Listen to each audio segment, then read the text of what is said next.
Fala pessoal, tudo bem? Sejam bem-vindos a mais um Clearcast, o podcast da ClearSale. Dessa vez a gente gravando aqui diretamente do nosso estúdio dentro do Febrabatec 2023. A gente está trazendo muitos assuntos sobre o mercado financeiro, falamos sobre Pix, Real Digital, enfim, diversos temas que estão permeando esse mercado nesses últimos tempos.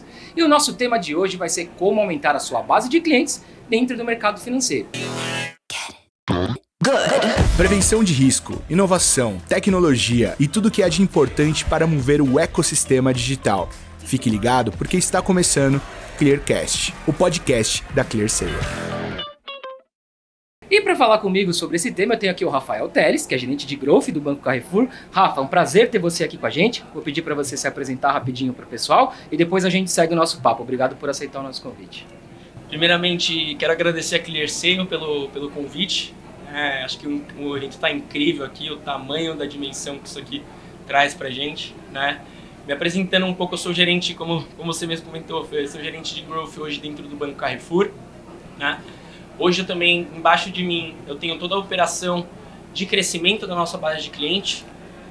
Hoje eu passo também a observar e cuidar da parte de onboarding também no banco, então o começo do ciclo de vida, isso é importante ali para que a gente consiga maximizar o portfólio. Mas é isso, vamos conversar um pouco sobre isso, que eu acho que tem muito papo aí pra gente trocar. Nossa, tem muito. E eu já vou começar direto e reto, tá, Rafa? Quais são os desafios pra gente aumentar a base de cliente e segmento financeiro? O que você pode falar pra gente? Cara, acho que essa pergunta a gente pode ver de diversas maneiras, né? Eu vou tentar sumarizar um pouco na minha visão de como eu olho pro mercado hoje e nos últimos anos que a gente passou. Acho que do ponto de vista de negócio, primeiramente, a gente tem dois cenários aqui quando a gente fala de bancos, né? A gente tem os bancos mais tradicionais, digamos, os bancos que já carregam uma vida aí há um tempo, e tem os bancos hoje que entraram no mundo de fintechs. Então, eu acho que os desafios principais, quando se fala um pouco dos bancos antigos, a gente está aqui num patamar de conseguir conquistar a experiência, de conseguir conquistar a tecnologia, mas já tem um ecossistema muito bem trabalhado, né? Então, como a gente... Aqui, o desenvolvimento o desafio é como que eu atinjo o nível de serviço, como eu atinjo a expectativa do consumidor hoje, para agradar realmente quem a gente já tem dentro de casa, né? Enquanto as fintechs estão do lado contrário, eles já nasceram num cenário mais positivo em termos de tecnologia, facilitou muito e tracionou o mercado para que os próprios clientes conseguissem ver os bancos de uma maneira diferente, isso foi excelente, mas eles lutam para conseguir o ecossistema, né? Então a gente pluralizou a quantidade de players no mercado, e aí eles estão trabalhando nessa camada um pouco de conquistar, entender para onde realmente é a segmentação, com quem eles têm que conversar. E olhando no cenário de crédito, eu imagino muito, até pegando esses últimos 2 anos, foi um cenário que acho que os bancos como um todo passaram por uma dificuldade em termos de concessão, em termos de como fazer com que a base consiga rentabilizar isso, continue aqui dentro. A gente teve altos níveis de inadimplência trazidos por vários gurus nos últimos anos. Mas assim, acho que o futuro é positivo, né? Tanto as expectativas também de negativados, tem uma perspectiva aí já para agosto, para setembro, de ter uma estabilização um pouco melhor ali da taxa de juros, a gente conseguir ter uma redução da expectativa do mercado frente a isso. Então, eu sinto que o futuro é promissor. E não está longe, está próximo. Que era uma expectativa um pouco diferente do que foi visto no ano passado. A gente entrou num ano ainda que estava muito incerto, mas agora a gente já começa a respirar um pouco mais esse caminho. Bacana. Isso é positivo demais para os bancos, esse cenário. Para todo o ecossistema, né? Muito bom. Ô Rafa, como é que a gente consegue, ou pelo menos como que vocês lá dentro do Banco Carrefour fazem para dividir as estratégias de aquisição de clientes para a base e da retenção dos clientes que já estão na base? Você falou, né? A gente tem que cuidar dos clientes que já estão na base. Como é que vocês se dividem desse jeito? O que você pode dar para a gente de estratégia sobre isso? Cara, a gente dentro do Banco Carrefour, a gente tenta, e eu acho que deveria ser isso um mindset de grande parte do mercado, que é como as coisas estão unificadas, né? Então, principalmente agora no mercado que se modificou do ponto de vista de ser mais ágil, pensar na experiência do cliente, assim, no ciclo de vida do cliente. Então, é importante que as áreas de crédito e as áreas de negócio estejam conectadas para a tomada de decisão do que entra e como isso vai se refletir no curto prazo no portfólio, né? Então, assim, quando eu peso muito, vamos tentar separar aqui a resposta, né? Quando você fala de aquisição, e aí tentando ser um pouco mais específico até para agregar aqui bastante na discussão, eu falo muito sobre como você tem que ter um olhar para o time. Então, quando você está falando de mercado financeiro e quando você está tratando ali de estratégia de aquisição, você engloba tudo, todas as estratégias de mídia, de CRM, e tudo isso tem que estar conectado com metas financeiras, né? Então, quando você vai mergulhar com o time precisa entender muito como que esses movimentos acontecem. Em alguns outros mercados, às vezes a venda é suficiente, às vezes a maximização de receita no curto prazo é suficiente, mas quando você fala de aquisição em produtos de crédito, em produtos financeiros, você tem que conseguir catequizar e conseguir passar esse conhecimento para a sua operação na ponta, para que eles entendam que a tomada de decisão vai muito além da venda. Vai para um cenário em que você tem que maximizar portfólio, você tem que segmentar seu público e, cara, acho que o mundo de dados ajudou muito nesse sentido de a gente conseguir ter tomadas de decisões mais complexas, né? Então, isso são os desafios que eu sinto que está passando. Em termos de retenção, o que eu falo muito para a galera lá a gente enxergar os bancos como um viabilizador de sonhos, né? Parece meio sonhador, disso. Mas é que ninguém recorre a bancos porque ele quer um produto. O banco, ele faz parte de um meio para você conquistar. O cara vai pegar um crédito pessoal porque ele quer comprar um carro, ele quer financiar uma casa, ele pega um cartão porque ele quer parcelar um produto dentro do supermercado, enfim. É um meio, né? Não um fim. Ele é um meio, ele não é um fim. Então a gente tem que entender que, cara, eu não tenho que maximizar minha venda, empurrar algumas coisas pro cara. Eu tenho que me conectar nesse momento que o cara tá precisando da gente. Perfeito. E eu acho que isso conversa um pouco com o que, tipo assim, como eu entendo o meu ecossistema, como eu entendo aquilo, e antes de eu querer maximizar alguma receita, eu me coloco na experiência do cara no momento correto. Acho que esse é um desafio que acho que todo mundo tá buscando. E aí você tocou num ponto que para mim é primordial, assim, e tem a ver com a nossa próxima pergunta. Experiência do consumidor. A gente tá, Rafa, no momento em que a concorrência é um mar aberto, né? A gente tem diversos concorrentes no mercado financeiro, acho que nunca houve tantos players no mercado. E a gente tem agora a oportunidade de criar diferenciais competitivos para se destacar. Você acha que a experiência do consumidor, esse momento que a gente fala muito em causar encantamento, né, muito mais do que crescer uma base, etc., causar um encantamento no cliente, você acha que isso é primordial para o crescimento nesse momento? E o que você vê de estratégia para isso? As fintechs vieram para subir a régua da experiência, né? Então, e aí quando fala de experiência, é um mundo digital hoje, então a gente tem que pensar não só no atendimento do cliente, mas como o aplicativo facilita esse dia a dia para o cliente, né? Então, quando a gente fala de estratégias de canais digitais, se vê muito esses dois pilares sendo discutidos. E aí eu volto a bater na questão do ecossistema. Vamos gastar dinheiro com aquelas pessoas que realmente vão trazer o resultado para você. Eu sinto muito que as pessoas, quando a gente fala de ecossistema, são as pessoas que realmente vão além de uma comparação de preço, de ficar olhando para o mercado para ver quem dá o melhor produto. Tá numa camada em que a pessoa já não questiona isso. Ela tá no olhar de eu já tenho uma relação com você, você que no passado me gerou segurança, você que no passado me ofereceu os produtos que eu precisava no momento correto. Que é a conexão, né? Que é a conexão. Então, assim, que eu até falo, eu até piso muito nesse mundo de como os bancos antigos, antigos, quer dizer, tradicionais, né, que já estão se adaptando. Hoje a gente vê aqui na feira, tipo assim, o que mais tem é tecnologia em termos disso. Então, a gente está conseguindo acelerar muito essa questão da experiência. Então, para que a gente chegue, né, nesse baseline aí que é esperado para o consumidor e para o cliente, mas que no fundo a gente precisa também operar com eficiência, né? Então, a gente não consegue operar com eficiência se eu quiser atacar para todo lado. Então, até uma recomendação muito para as fintechs, também para até pessoas que têm ecossistema. Cara, esse mundo ele é para todo mundo.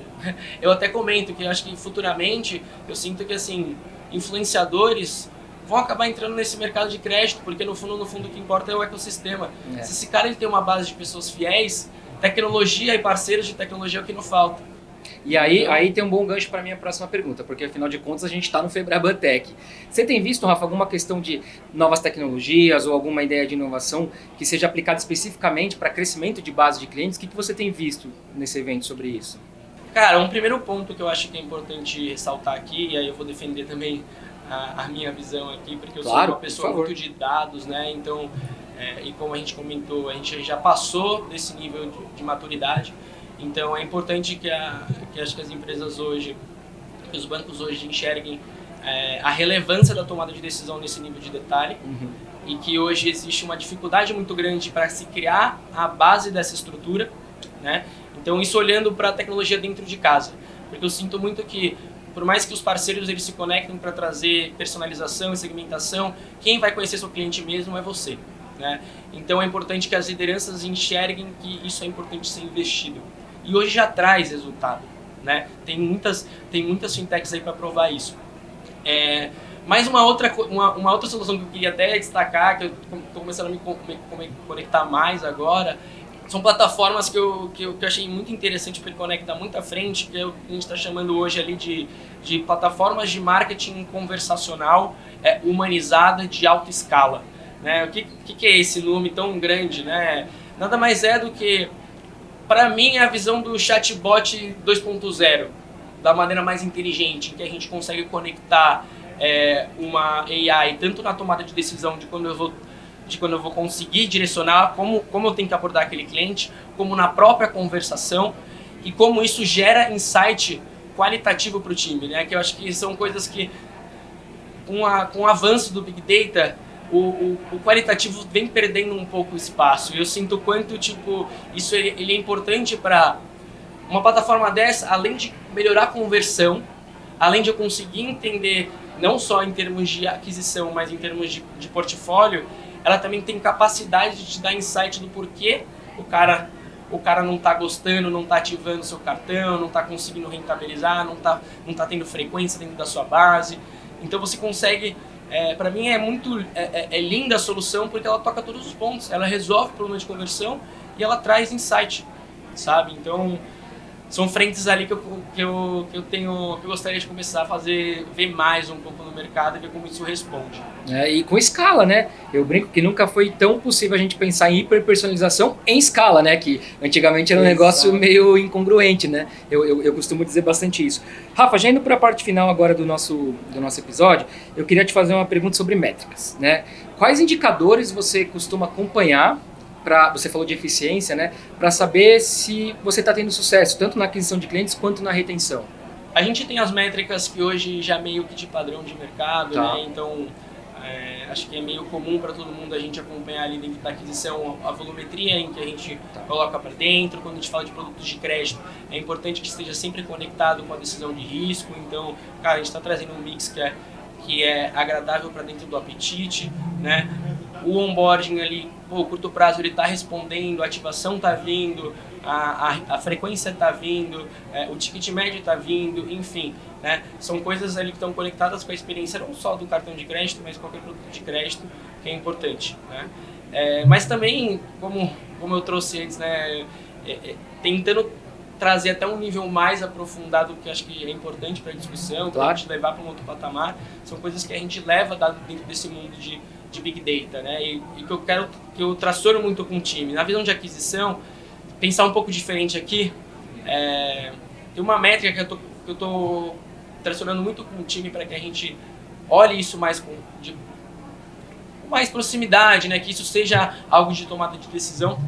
É uma métrica que eu estou chamando de alavancagem de crescimento, né? Que não é muito padrão no mercado, eu nunca vi falar isso disseminado, mas nada mais é do que uma relação ali entre a minha capacidade de crescimento e a minha capacidade de dar payback, né? Então, eu consigo mesclar uma decisão de curto prazo com uma decisão de longo prazo e eu consigo ao mesmo tempo cobrar a eficiência da operação, né? Na mesma pegada em retenção, se aprofundando mais ali, cara, quando você olha as curvas de rentabilização, o que você quer ver é a rentabilização sempre subindo, né? Então, cara, como eu consigo talvez olhar minha curva no momento correto para que eu consiga fazer com que ela continue. Então, existe uma outra visão ali de portfólio que eu gosto de trazer, que eu chamo de taxa de degradação de rentabilização, que nada mais é do que uma visão de em que momento que o cara realmente parou de empinar a curva para cima, né? Quando se fala assim, quando a gente está pensando no ciclo de vida, a curva vai subindo e ela vai tentando estabilizar. Então, como que eu clusterizo o meu público e eu entendo, tipo assim, quando a minha curva de rentabilidade, ela começa a ter uma empinada para baixo, né? Então, como é que eu maximizo esse meu coeficiente para que realmente eu consiga trazer ganho de portfólio? E a gente conecta isso com isso são métricas um pouco mais no detalhe, né? Mas que tipo, não é controlado a nível gerencial, enfim. Mas eu trago muito para a gente ter uma visão de futuro. Quem sabe a gente trazer isso futuramente, se ser um negócio que seja controlado por outras empresas.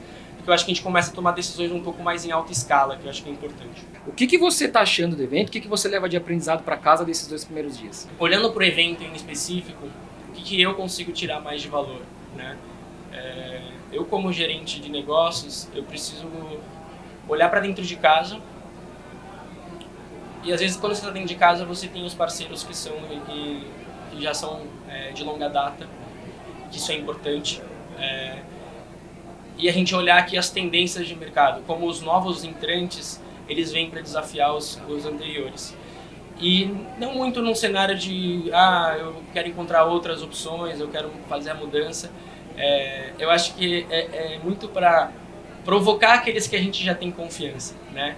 Então, cara, eu estou encontrando soluções novas aqui, que eu estou levando para parceiros nossos, que já tem um nível de confiança com a gente, e o Grupo Carrefour é um grupo muito grande. Então, é muito importante o quanto os parceiros também enxergam a gente como parceria e entendem o nosso nível de personalização necessária. Então, para mim, é esse o ciclo que funciona, além, obviamente, das conexões, de como você consegue ampliar aqui a sua tomada de decisão. Eu acho que a maior provocação que eu acho que eu fico e que eu levo para casa é isso. Rafa, quero te agradecer.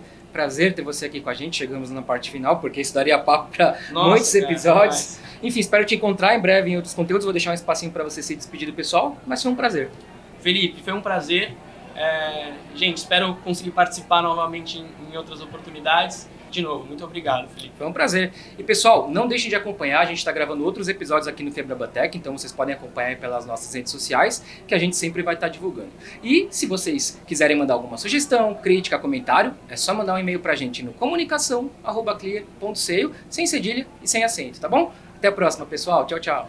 Clearcast, o podcast da ClearSale.